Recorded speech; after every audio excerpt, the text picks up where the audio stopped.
heures de travail et tu vois que les tuiles, tu vois rien au départ.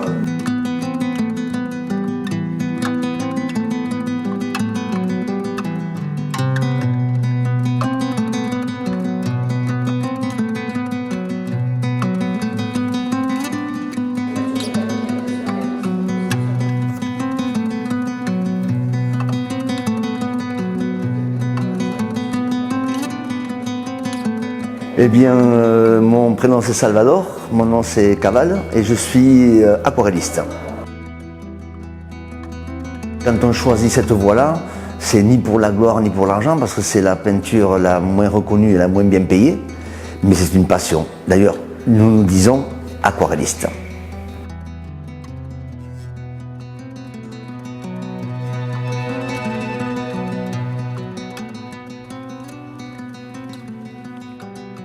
Alors, pour qui est-ce que je peins? La plupart des créateurs diront qu'ils peignent avant tout pour eux. Bon, je ne sais pas si c'est vrai ou pas, mais dans mon cas, moi, ce n'est pas vrai. Je ne peins pas pour moi en premier. Je profite de ma peinture et je dédie ma vie à la peinture. Mais en fin de compte, moi, j'aime les gens. J'aime les gens et j'aime ce qui m'entoure. Et donc, comme je peins ce que j'aime, je peins pour aussi les gens. Et donc, moi, je peins pour les autres. Je veux me faire partager mon regard, parce qu'être artiste, c'est regarder différemment. C'est pas toujours penser, c'est aussi regarder. Et donc, ce que je veux, c'est que les gens voient ma manière à moi de voir ce qui m'entoure.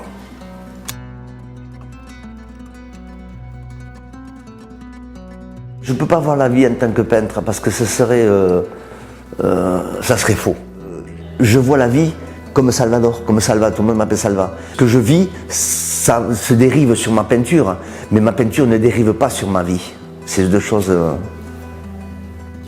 différentes, ouais.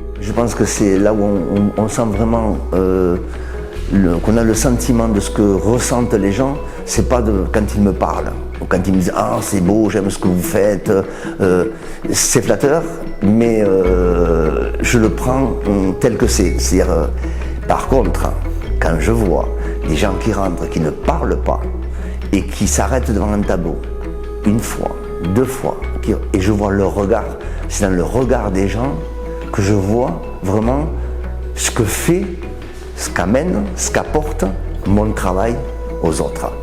Il est dans le regard, pas dans les paroles.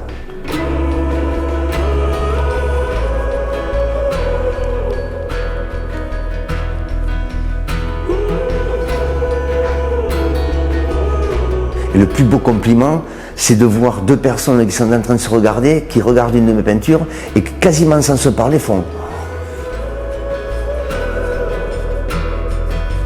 J'oublie pas les visages de ces gens-là. Une conversation, je peux quasiment peut-être l'oublier ou tout, mais j'ai des scènes, je me rappelle de certaines expositions, ou en Andalousie, ou à Paris, et je sais qu'à ce moment-là, j'ai des personnes qui m'ont marqué, avec qui j'ai peut-être pas parlé, mais de les voir, je me souviens encore d'elles après des années.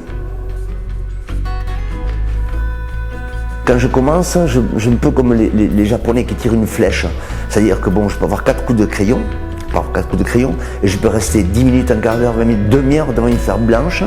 On a l'impression que je ne fais rien, mais je suis déjà en train de peindre. Et donc, quand visuellement, parce que j'arrive sans aucun produit, rien du tout, la feuille blanche disparaît. Et je la vois peinte. Mais vraiment, visuellement, j'arrive à la voir peinte. Et donc, je vois pas où je commence, où je poursuis, où je termine, où je vais arriver, etc. Et quand tout ça, je l'ai fait, là, je commence à peindre.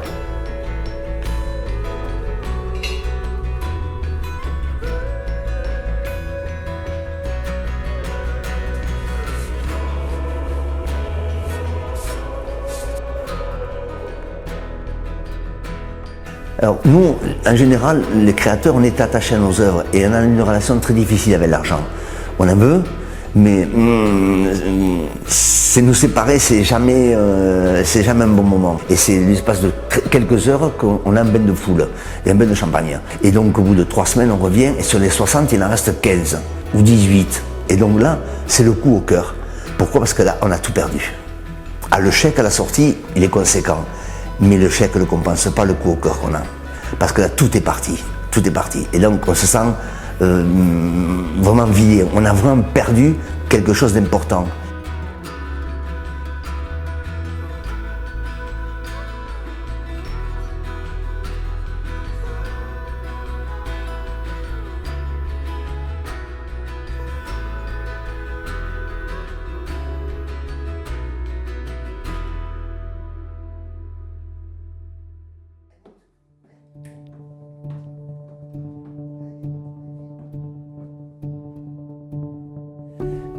Je suis un peu un cas un peu particulier. Il faut dire que bon, chaque personne est un monde. Mais là, moi, j'ai démarré la peinture dans les années 80, l'aquarelle dans les années 80. Assez rapidement, j'ai eu du succès. Ce succès m'a amené à être mon propre éditeur. Je suis le premier peintre en France à avoir été mon propre éditeur.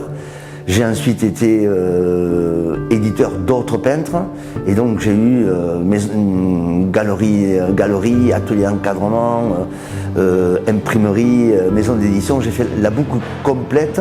De cette activité. Pas que pour moi, puisque j'ai aussi édité d'autres peintres, j'ai exposé d'autres peintres et j'aime la peinture, mais pas que la mienne. Chez moi, par exemple, où je vis, il n'y a pas un tableau à moi. Il n'y a que des tableaux d'autres peintres.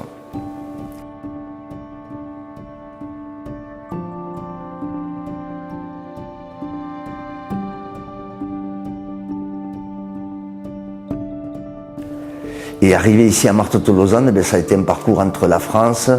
Dans les années 93-94, je suis parti en Espagne. J'en suis revenu il y a 6 ans, 5-6 ans.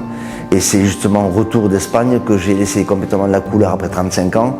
Et je me suis mis à ne peindre plus qu'avec une seule couleur, le noir. Parce que le blanc, c'est le blanc du papier. D'où le titre de l'exposition en ce moment, Noir d'ivoire et blanc papier.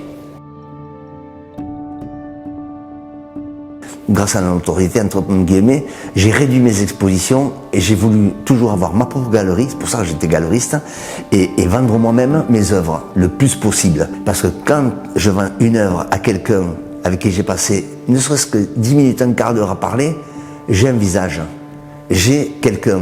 Et je sais que cette œuvre-là, que j'ai vendue, je l'associe à cette personne-là. Et donc, je ne perds pas, je transmets. Et donc, je ne perds plus mon œuvre.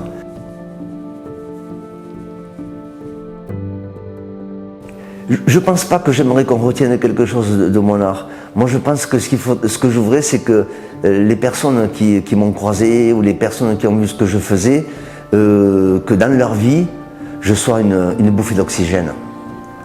Que quand ils pensent à mes œuvres ou moi, ils disent pas ouais, c'est quelqu'un qui a voulu transformer le monde, pas du tout.